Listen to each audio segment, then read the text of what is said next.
მაგრამ ხვალინდელი საქართველოს პროექტზე ვსაუბრობთ. მეცნიერთა კონგრესის კონცეფცია ეროვნული თანხმობის ხელისუფლების თაობაზე.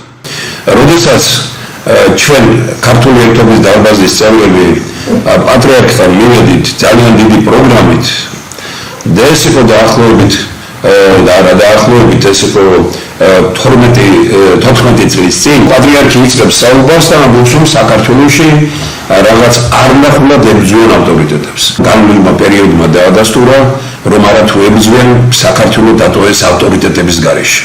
არა ვთქვათ ბელაძე, ქუჩის ბელაძე, არამედ ლაპარაკია მორალურ ავტორიტეტზე, ზნეობრივ ავტორიტეტზე. დღეს ყველაფერი განადგურებულია.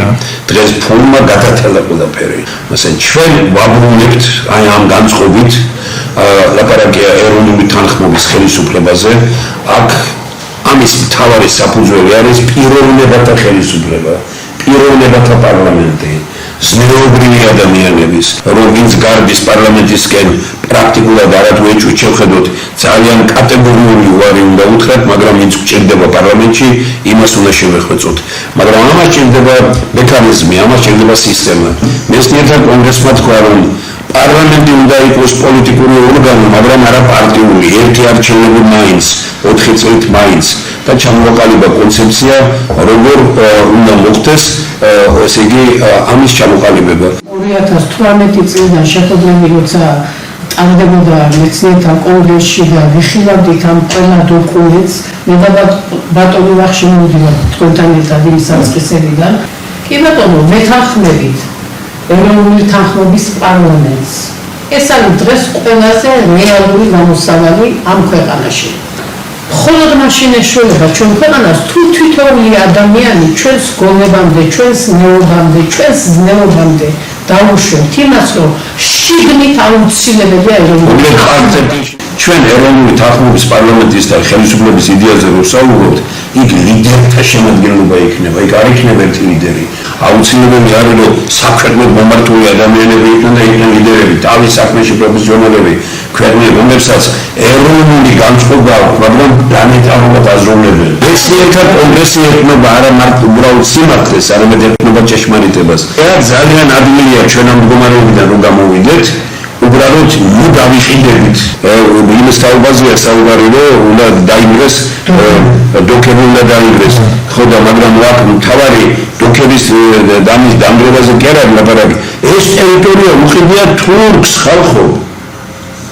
გექტარ ნახევარი თბილისის შვაბილში, სადაც 100,000 წამებულის რატომოთენდის მოვიდადე რა გული გაჩერდა რატო გააყოფოთ ჩვენ გვინდა კარგი ურთიერთობა რუსეთთან, ამერიკასთან, ევროპასთან, ყველა არ შეიძლება ამერიკის სასელანძვა, არ შეიძლება ევროპის სასელანძვა, არ შეიძლება ფეხქვეშ გადება რომელიმე სახელმწიფოს პირველი პრობლემა საქართველოსთვის. გახდა, იმიტომ რომ ეს არის კაცი, რომელიც გამოაგზავნეს როგორც აგენტი იმ დიდი ქვეყნის, სადაც მან ფული იშორა, უпростоრად ალბათ აშორინეს, გამოყვებეს კადა, გამოუშვეს აქეთ, დაავადანისეს და ის აგრძელებს ამ პოლიტიკას. ჩვენი ხელისუფლება არ არის. ეს არის დესანტი გამოგზავნილი, ეს არის უბრალოდ ჩვენი ქართველები, თანამემამულეები, რომლებიც ხარბები და ყველაფრის მკადრებელი ხალხი შეკრიბეს, საოცარი სელექცია გააკეთეს და გადასვეს თავზე. ერთი რაშუაშია ჩვენ რუსეთს ამდენწვით. რა თქმა უნდა, ჩვენ რუსეთის იმპერიალისტურ განწყობას აი ამ პოსტსაბჭოთა პერიოდში შემდეგ რაც საბჭოებში დაინგრა, ყოველი ჩვენი ხელისუფლება, მომდევნო ხელისუფლება იყო უარესი. ასე რომ აი ეს ხელისუფლება, ბატონი ბიზნეს ხელისუფლება არის ყველაზე უარესი ხელისუფლება. ჩვენ ზეგი გვჭირდება გაბედული ინტელიგენტები. ხალხო თუ რაღაც ერთი 5 მაქსიმუმ 10% მაინც ამ ინტელექტუალური ელიტისა იქნება გაბედული და ის გამოვა და იტყვის რაც საქმეა იმდაბი ამას შეეშინდება ასეთაც დგანა ძალიან არამყარია ის დაინგრევა როგორც კი მივაწვევით აქედან უნდა მივაწვევთ ცოდნით, მივაწვევთ ვაშკაცობით, მივაწვევთ პატრიოტიზმით ჩვენ მეცნიერთა კონგრესს ვფიქრობთ, რომ ეროვნული თანხმობის პარლამენტი, რომელმაც უნდა შეცვალოს ეს პარტიული ინტერესებით მამოქმედარი და წევრი შედეგების დაყრდნობა, ჩვენ გვინდა რომ ის ჩარანაცვლოთ ეროვნული თანხმობის პარლამენტით, სადაც იქნება ავტორიტეტები. ამ ეროვნული თანხმობის იდეა ჩემთვის ყოველთვის მიზიდველი იყო, ყოველთვის. ახლა ხდება ის, რომ მოხდა ამის სისტემატიზაცია ძალიან კარგი. ყველა ადამიანი, ვინც კი რაღაცას წარმოადგენდა ამ პოლიტიკაში და მეცნიერებაში თანხმობა, ანუ ეს არის განსხვავებული ფენომენის ურთიერთქმედება ჰარმონიზირებული, რომელიც ხმის დიდ წესრიგს. სწორედ ამ წესრიგისკენ გვინდა ჩვენ წვდომა, რომ თვითონ სოციუმში ამის გაკეთება გაცილებით რთული არის, გუნდი უნდა შეიკრას და ეროვნული თანხმობა ამ შემთხვევაში უნდა შედგებოდეს კონკრეტული სტრატეგიული იდეები. ისე რომ დაკარგულ დობას, რაც დაიკარგა პოლიტიკოსებსა და მოსახლეობას შორის და საუბედუროდ ამ ხელისუფლებამ და ოპოზიციამ მაქსიმალურად შეუწყო ხელი, ამ პროცესის სათავეებთან საწესებში დაბრუნება არის ნომერტული ამოცანა თითოეული ჩვენთაგანისგან. ამის გარეშე აქ არაფერია გინდა 100 არჩევნები ჩაატარონ. აი ამ ლანჩხუთი დაპირისპირებით მარტო არ გამოვა ერთმანეთთან და მე არ გვინდა ახლა ეს ის რაც არის სახელმწიფოებრივად და არ არის მოწესრიგებული ყველაფერი ეკლესიის შევახოცოთ ხელი მაგსაკითხებზე. თქმა უნდა, ჩვენ არ უნდა შევეხოთ ეკლესიას. არა, არ უნდა შევეხოთ, ავთქვით.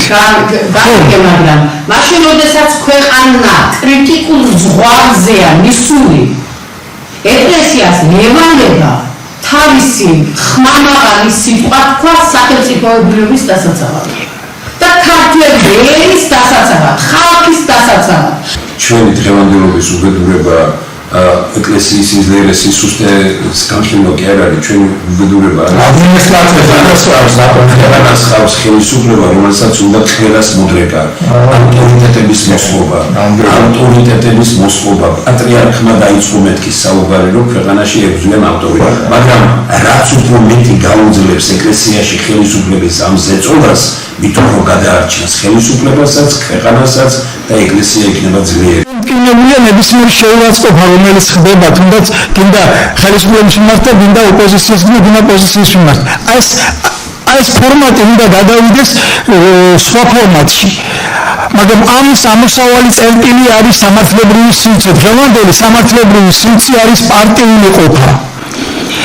არის პარტიული მმართველობა. პარტიების გარდა ხელისუფლებაში ვერ მოდის ვერავინ, არის ჩაკეტილი წრე. თუკი ამიტომ მოდიან ყველა ეს ადამიანი, რომელიც არის პარტიული ინტერესის მატარებელი. ანუ თუკი ეს სამართლებრივი სივრცე არ გაირღვა, თუკი არ შემოვიდა საკანონმდებლო სივრცეში ის ადამიანები, რომლებიც ამ პარტიული ინტერესებიდან გამოსულები არიან, ისევ ფორმაში. ამიტომ აუცილებელია აი ამ ფორმატზე გადავიდეთ. აი ბატონებო, მარტივად ყველას გასაგონად ვამბობ, რა და როგორ დგება ეროვნული თანხმობის პარლამენტი.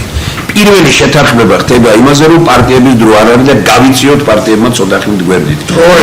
დროებით 4 წლით ერთ საარჩევნო პერიოდი, არავითარი კანონმდებლობის ცვლილება არ ჭირდება. გავიწიოთ გვერდით, მაგრამ შევქმნათ პარტიათა ასამბლეა. ჩვენი ამოცანა იყო ის, რომ პარტიებისთვის არ დაგეკარგა ჩვენ მომავალი და პერსპექტივა, მაგრამ პარტიებისთვის გვეთქვა, რომ ცოტა ხნით გაიწიეთ გვერდზე, მაგრამ პარლამენტი როგორი იქნება, ამაში მონაწილეობს ყველა. რომ ჩვენი პრინციპი რა იყო, რომ ყველა პარტიამ დაგვენახოს ვინ არის ის 300 კაცი, რომლის გარეშეც პარტია არ არსებობს. ჩვენ ვეუბნებით ყველას, რომ მაჩვენე შენი 300 კაცი, გამოვიდეს პარტიული ლიდერი და წაიკითხოს სია 150 კაცი, ვინ არის, ვისაც თქვენ თვლით, თქვა თეთრები, ხო?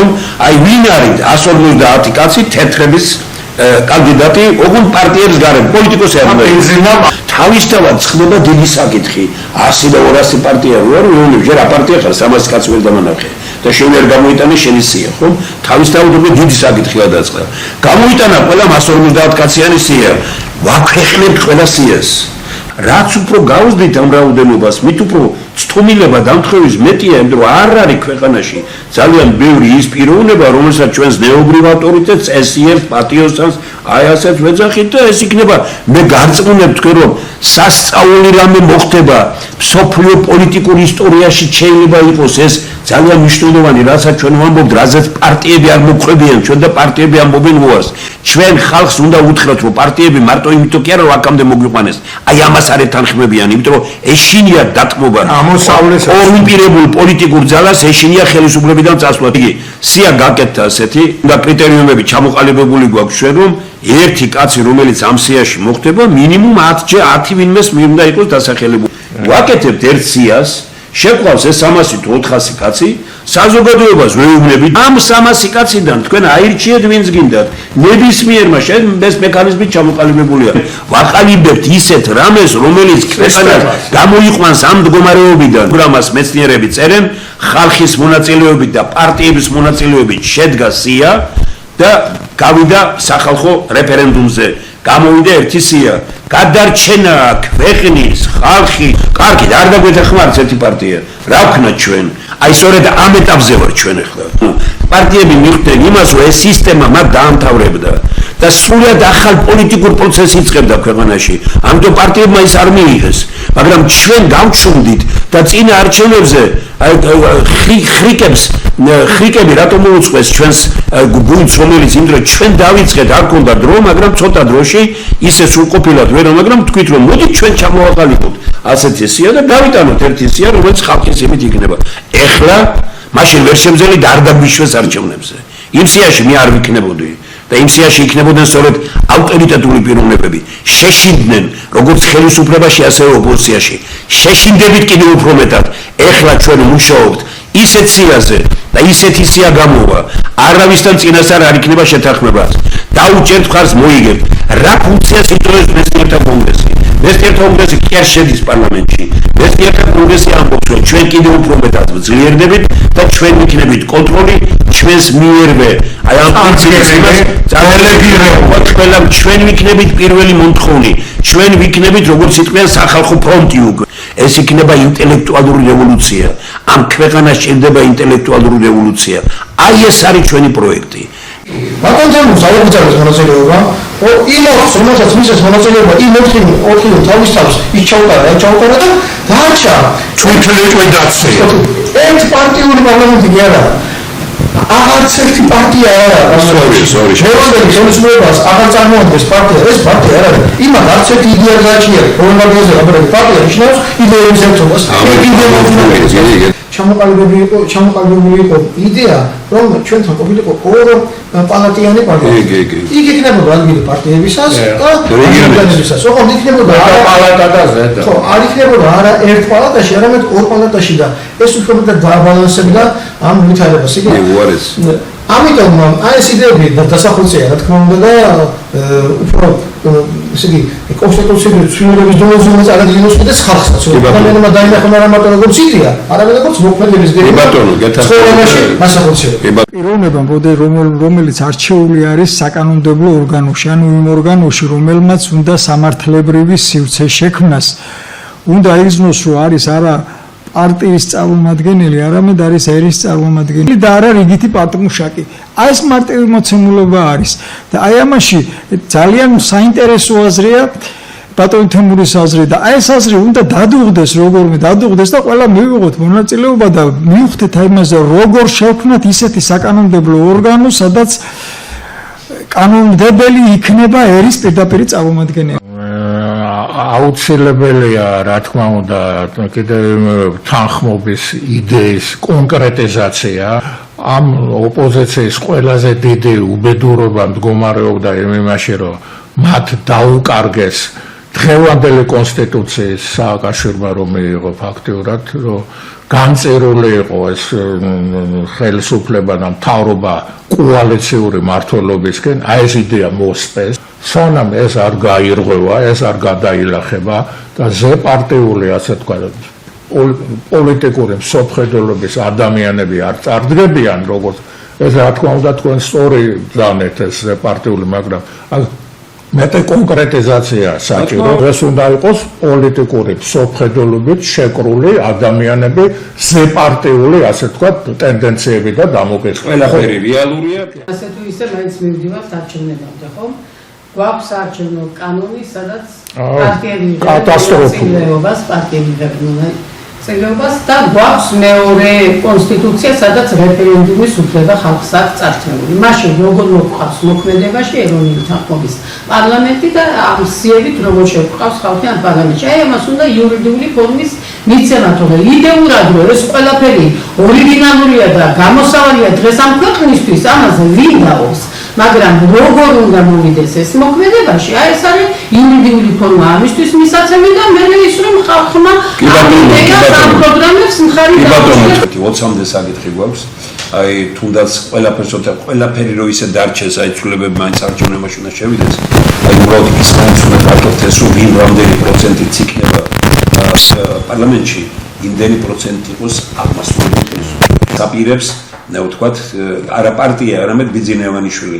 მას აღარ აწყობს უკვე ერთი პარტია რო იყოს და ის იქვა, ამიტომ ქმნიან თავის სატელიტ პარტიებს და ყველა მიიღებს 7-8%-ს, ყველა იქნება მონის მონა უკვე. ბიძინა ივანიშვილი დარჩება ბატონად, ეს იქნება დასრულება 21 საუკუნის ფეოდალიზმის, რომ არავის არ ექნება უმრავლესობა და ყველა პარტია იქნება ესე იგი მიჩერებული ერთ კაცზე უფრო მეტად ვიდრე აქამდე ყოფილა.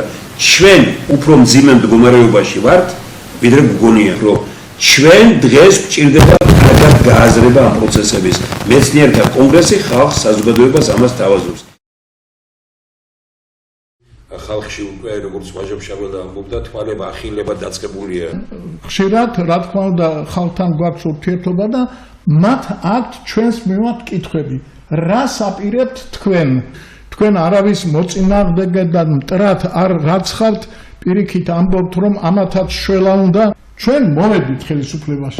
იგივე ფორმულით, რასაც თქვენ ამბობთ. ჩვენ თვითონ შეიძლება არც ვიყოთ, მაგრამ ჩვენი სქემით და ჩვენი ალგორითმით შექმნილი ხელისუფლება მოვიდა ხელისუფლებაში. რა უნდა გააკეთოს ამ ხელისუფლებისათვის, რომ ეროვნული სიმდიდრეები, რომელიც თითქმის განიავებულია და გაპარტახებულია და გაცემულია სხვებზე, აი ეს საკითხი გამოსწორდეს. დამოუკიდებლობის აღდგენის შემდგომ არ უცხოურია იმით, რასაც ქვია ახალი საბაზრო ეკონომიკა, არ უცხოურია იმით, რასაც ქვია ესე იგი ახალი ეკონომიკა, ინოვაციური ეკონომიკა, ამით არ უცხოურია. რატომ არ ყოფილა ჩვენთან საბაზრო ეკონომიკა? რატომ არ იყო ახალი ეკონომიკა? რატომ არ შემოვიდა ინოვაციური? იმიტომ რომ ორი რამ კლავს საბაზრო ეკონომიკას: კორუფცია და ნეპოტიზმი. შევარდნაძე მოვიდა ხელისუფლებაში, მოვიდა სააკაშვილის ხელისუფლებაში და მოვიდა ბიძინა ივანიშვილი. ერთმაც, მეორემაც და მესამემაც სინამდვილეში ბრწყინვალედ იცოდნენ რა არის საბაზრო ეკონომიკა და ბრწყინვალედ იცოდნენ რა არის დემოკრატია, მაგრამ მთელი უბედურება ის არის, რომ მათ ეს ფაქტიურად არ მოუნდათ და მოირგეს თავის თავზე. საბაზრო ეკონომიკა რომ წასულიყო ასეთი მდიდარი არავინ არ გვეყოლებოდა ჩვენ და ხალხი იქნებოდა მდიდარი. ხელისუფლება რო შეენარჩუნებინათ, ყველა დიდი სიმდიდრე გაკიდეს. გაკიდეს ის ნულოვან აუქციონზე შევარდნაძის დროს, რომელსაც ვეწინააღმდეგებოდით. ჩვენთან რა მოხდა? მივეცით ფულიან ხალხს, რომლებმაც პირველ ეტაპზე გამოიყენეს ესა თუ ის მეცნიერი სპორტსმენი დაიყენეს წინ, მერე კრეს ხელი, როდესაც მოძებნეს ხელისუფლებასთან კარგი ესენი რა ქვია ურთიერთობები, ფული აქვთ, ყიდულობენ ხელისუფლებებს, ყიდულობენ ადგილებს, ყიდულობენ საგრებულოებს, ყიდულობენ ყველაფერს. ეხლა ეს არის შესაჩერებელი. ჩვენ როცა მეცნიერთა კონგრესმა დაიწყო მუშაობა, ჩვენ არ ვფიქრობდით არავითარ ხელისუფლებაში მოსვლაზე. ჩვენ გავაკეთოთ პროგრამები და დავწერეთ უნიკალური პროგრამები აგერ არის და უთხარით, ვისაც გინდათ გამოიყენეთ. მათ მეცნიერი არ უნდათ, იგნორირება გაუკეთეთ, მეცნიერება არ უნდათ და წავიდნენ იონი გზით. რა არის იონი გზა? გავყიდოთ ნულოვან აუქციონზე მთელი სიმდიდრე, გავყიდოთ მიწა, გავყიდოთ წყალი, გავყიდოთ ხეთხე, გავყიდოთ მარგანეცი, გავყიდოთ ოქრო. ჩემი თეზისი რაც დრო გადის, მით უფრო ძლიერდება. მშიერ და დაუდულებულ ქვეყანაში სიკეთე გათვალთვალებულია და ბოროტება იმარჯვებს საბოლოო ჯამში. კატასტროფაა ეს. ეხლა თქვენ მეუბნებით რა უნდა უქნათ მას? პირველი რაც მისაღებია ბატონო ბახში. კანონი, ანტიმონოპოლური კანონმდებლობა არ არსებობს ქვეყანაში. მთელი რიგი დარგები ერთ კაცს უჭირავს ხელში. ანტიმონოპოლური კანონმდებლობა არის პირველი ნომერის საქმე. გადაიხედება თუ არა პრივატიზაციის კანონიერება. შევაფასოთ ეს ყველაფერი ნულოვან აუქციონზე რაც იყო და ყველას ვეუბნებით რომ რეალური ღირებულება ამის იყო ეს თქვენ ამის სამუშაო ადგილების შექმნით ქვეყანაში. თქვენ თუ გინდათ დღეს ორი რამ არის, ორი სამი რამ. პირველი ნულოვან აუქციონზე გაყიდული იმას უნდა პატრონობა, მეორე აი ეს ვინც ესხები გაიტანა, თუ შემოვიდა ჩვენთან კუპონები რო შემოვიდა და რაკნეს კუპონები გაიტანეს 100-200 მილიონი ის აქციებს მაშინვე დოლარად 200 მილიონიდან 150 მილიონი დოლარი მაინც მიიღეს და ჩააბარეს მერე, როდესაც ერთი 100,000 და ერთი 200,000 იყო, ჩააბარეს უკან და 100-ია გამდიდრებული ყველამ ქვეყანაში. სია არსებობს პროკურატურაშია, მაგრამ იმას არავინ არ იზრდება, რატომ მოიკლა თავი დვალიშვილმა. იმათაც ვინც ეს სესხები გაიტანეს, იმათაც ფორმულა გვაქვს, როგორ უნდა მოხდეს, როგორ უნდა დააბრუნონ მათ. მე არ ვარ ციხის მომხრე, მე არ ვარ დაჭერის მომხრე. ხალხს უხარია დაჭერილი ციხეში და გონია რომ საქმე კეთდება. ერთი მითხარეთი ვინმე, რომელიც წარმოების ხელმძღვანელი და ვინმე დავიჭირებდა ქუთაისში. ყველაფერი სამართლიანობის აღდგენა ბატონო ბაღში კანონიერად ყოველგვარი დაძაბულობის გარეშე ინდივიდუალური შეხვედრებითაც ამათთან და უნდა გქონდეს აღწერილი რას ფლობენ ესენი. გვეყოლება იმ ახალ ხელისუფლებაში კომისიები და რაღაც ორგანიზაციები, რომელიც ამას ყველაფერს გადახედავს. ყველას ეუბნები რომ შენ რა ზიანიც მიაყენე ქვეყანას, ეს არის 300-400 მილიონი. 300-400 მილიონი სამუშაო ადგილი უნდა შეიქმნას. სამუშაო ადგილი ნიშნავს იმას, რომ ერთი თვის ხელფასით ადამიანი უნდა ყიდულობდეს 1000 ლიტრას საწვავს. ბიძინა ივანიშვილს რომელსაც ტაშს უკრავენ, მე გეუბნები თქვენ, რა ფულიც მან დახარჯა საჩხერეში. აი ის ფული დღეს აი თქვენ მეცნიერთა გუნდს რო გადავცეთ ის ფული და უთხრეთ, აი საჩხერისთვის უნდა დაიხარჯოს ეს ფული. საჩხერე 2-3 წელიწადში და მაქსიმუმ 5 წელიწადში იქნება მსოფლიოში ერთ-ერთი ყველაზე კარგი ქალაქი. 7 მილიარდით შეიძლება და შექმნილიყო მინიმუმ 700,000 სამუშაო ადგილი. 80% გარეთ არ წავიდოდათ, მაგრამ ამან რა აკეთა ხალხის გული რომ მოეგო. მოისყიდა იმას ფული ურიგა, იმას ფული ურიგა და დღეს მოსპეს ავტორიტეტები აღარ არის ქვეყანაში. მოკლეს ავტორიტეტების ნეობრივი ავტორიტეტი არ არის და არის ერთი ავტორიტეტი მარტო, ფული და ფულიანი. ეს არის კატასტროფა. აი ამას დაარეგულირებს ყველაფერს და მოაწესრიგებს ის, რასაც ქვია ეროვნული თანხმობის პარლამენტი, რომელზეც ჩვენ ვლაპარაკობთ. ეს პარლამენტი არ არის პარტიული პარლამენტი, არის პოლიტიკური პარლამენტი. როგორ მოდის, თითქმის ყველა რეგიონს წარმომადგენელი ეყოლება. საბერძნეთში, თურქეთში, ამერიკაში, გერმანიაში, სადაც ქართველთა დიდი რაოდენობა ცხოვრობს, რუსეთში ყველას თავის წარმომადგენელი ეყოლება პარლამენტში. ყველა ასაკს, ყველა თაობას, ყველა მიმართულებას თავის წარმომადგენელი ეყოლება. ეს იქნება ერთიანობით და თანაც იქნება პიროვნებები იქნებიან. სხვილი ობიექტები, რომელიც არის უცხოელებზე გასხვისებული. როგორ გამოვასწორებთ ამას? ესე იგი, მეთოდი, რომელიც ჩვენ ხო გვაქვს, რა მოხდა ისლანდიაში. ისლანდიის მეთოდი. ვინც გაყიდა, ყველა მდიდარია. ისინი ყიდულობენ იმისგან და უბრუნებენ სახელმწიფოს. ერთი მიმართულება არის. ანუ პრაქტიკულად ესენი ტრაბახობენ, გზა გავხსენით, გავაკეთეთ, ეს ვქენით და სინამდვილეში ამით ინარჩუნებენ ხელისუფლებას. საპენსიო ფონდში 8 მილიარდი იყო. ეს ხესხები გაუციათ ისე რომ დაბრუნდება თუ არა იმათგან კაცმა არ იცის. ჩვენ პირდაპირ უნდა დავუყენოთ საკითხი, ვინც ხარ დღეს კობახიძეა ხო, პრემიერ-მინისტრი, თქვენ ამდენი მილიონერი ხო ხავთ პარლამენტში არა, კეთილი ინებეთ, თქვენ დაიბრუნეთ ის ფული. ვირაც გაეცით, მაგრამ შეავსეთ 8 მილიარდი დადეთ იქ. ეხლა უნდა წავიდეთ როგორი გზით ხალხმა დაასახელა კანდიდატურები, როგორც გუშინ საუბრობდით. ეხლა მეცნიერთა კონგრესი ძალიან ფართო იმით აქედან შეარჩევს ამას, გამოაქვეყნებს ამ სიებს და გაკეთდება ერთი საარჩევნო გუნდი, რომელშიც იქნება ხალხის მიერ რეკომენდირებულნი ხალხის მიერ ისინი იქნებიან ამ სიაში, მათ სწორედ ეს პროგრამები ექნება დადებული. გამოჩნდება ბევრი ძალიან მძიმე კრიმინალური მოვლენები, ძალიან მძიმე. ასე რომ ციხეს ვერ აცდება ზოგიერთი. მე რამდენი წელია, მე-10 წელია ბატონი კალაძე არის ქალაქის მერი და ყველას ჯერა რომ ეს არის კორუფციაში ჩამხრჩვალი კაცი. მე მძიმე კორუფცია, უფრო მძიმე კორუფცია, ვიდრე კალაძის დროს არის თბილისში. ღმერთმან უკნას მომავალში და ეჭვმეპარება რომ იყო წარსულში. თბილისის ბიუჯეტში რა ფულიც არის, ამ ფულით 5-ჯერ მეტი საქმის გაკეთება შეიძლება. მშენებლობა, რომელიც არის თბილისში, ყველაფერი არის პირდაპირ კორუფციასთან დაკავშირებული. არც ერთი ჩვენი მეთევზე ზღვაში არ დადის, არადა კოლმეურნეობები იყო ჩვენი. თევზის ჩვენის უფლება არ აქვს. სანაოსნო გაყიდულია თევზის ჩვენის უფლება. ეს ყველაფერი უფლებებიც გაყიდულია. ყველაფერი გაყიდულია და ამ გაყიდვაში რა თქმა უნდა ის ვინც ყიდიდა ის თავის წილს იღებდა და ქვეყანა ღარიბდებოდა. ასე გაანადგურა ფაქტიურად ასლან აბაშიძემ იქ ბათუმში რაც სანაოსნო იყო და სულ გაიტანეს ეს გემები უფასო ჯართა ჩააბარეს და იმ გემები დღეს თურქული და სხვა სახელმწიფოების დროშით გადის როგორ უნდა გაგიბედოს ხელისუფლებამ რომ არაბებთან რას მოვაწერე ხელი იმას მე არ გამოვაქვეყნებო და ეს ჩემი როგორ უნდა გაგიბედოს ეს რომ გაგვიბედა ეს ნიშნავს იმას რომ ჩვენ უკვე მონური ფსიქოლოგია გვაქვს რომ მეცნიერება რატო გვინდა ჩვენ მეცნიერება აკეთებს იმას რომ რეფორმა არის საჭირო და წერს სარეფორმო პროექტს სარეფორმო პროექტზე შეიძლება აზრი კითხო რა რეფორმაც გინდა დღეს ხალხში რო გაყვიდე ხე რო გავაკეთოთო ხალხი გეტყვის არ გვინდაო თავიდან გეტყვიან კიო მე გეტყვიან რომ ასე არაო პოლიტიკოსი ვინ არის პოლიტიკოსი არისტოტელემ თქვა რომ ბრბოს ენაზე მოლაპარაკე პოლიტიკოსი არ უბედურება ქვეყნისთვისო საქართველოს ყავს დღეს პოლიტიკოსები ესენი პოლიტიკოსები არ არიან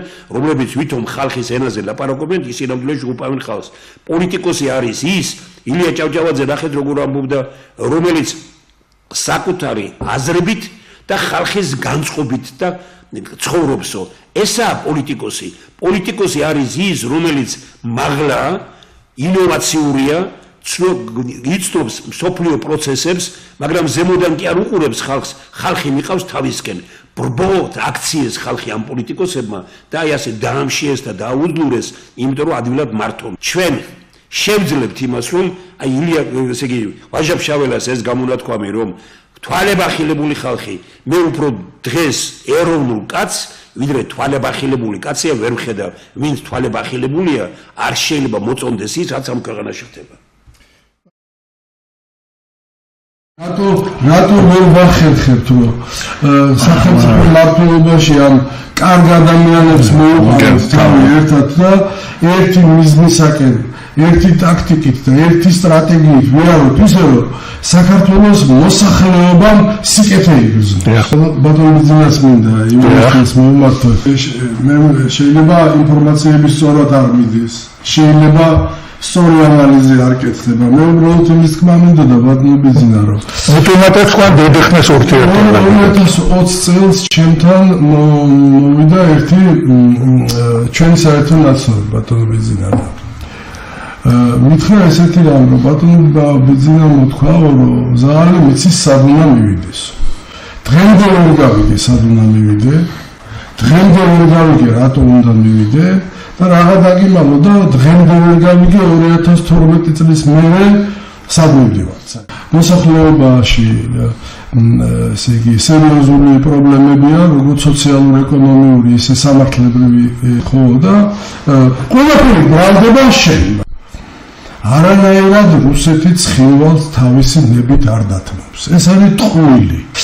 საერთაშორისო საზოგადოებაში ჭკვიანი პოლიტოლოგები ამბობენ და არა მარტო ამბობენ, რაღაცა კონკრეტული, ესე იგი, არგუმენტებით ასაბუთებენ, რომ ესე იგი, აფხაზეთის რესპუბლიკასთან და სამხრეთ ოსეთის რესპუბლიკასთან საქართველოს უნდა გააფორმოს კონფედერაციული ხელშეკრულება ამისათვის საჭიროა მათი აღიარება ჯერ შეიძლება რევოლუცი გააკეთონ და არ აგაღიარებინონ მაგრამ ისე გაფორმებინონ და ვალი დაგადონაკეთკენ ამის გარდა აჭარის ავტონომიას მიემატება სავარაუდო ლაპარაკია ამაზე სამეგრელოს კულტურული ავტონომია და ქვემო ქართლის კულტურული ავტონომია საზოგადოებრივი აზრი ნელა ამისათვის მზადდება ეს პროცესები შორს არ არის კავკასიის რეგიონში რაღაცა დონის ურთიერთობები გარკვეული აქვს აზერბაიჯანთან